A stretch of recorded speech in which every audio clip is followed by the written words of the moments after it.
Bumili ako ng normal na sasakyan. Bakit daw hindi supercar ang bilhin ko?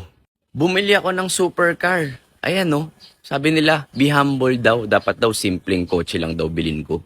Nagpakita ako ng 5,000 na profit. Sabi, yan na yun. So nag-trade ako. Nagpakita naman ako ng 3 million na profit. Sabi niya, hindi naman totoo yan eh. Di naman totoo yan, nanghuhulalisis ka lang ng trade. So nagsuot naman ako ng normal na damit. Sabi nila, broke ka naman pala eh. Pag naman ako nagsuot ng mga designer na damit tsaka nagsuot ng mga mamahaling relo, sasabihin naman nila, ang yabang mo naman. So gumawa naman ako ng YouTube channel at TikTok para syempre matulungan at ma-share ko yung alam ko. Nung shinare ko yung knowledge ko, ayun, tawag sa akin, scammer. Pag sinolo ko naman yung knowledge, tawag sa akin, selfish mo naman. Anong moral story?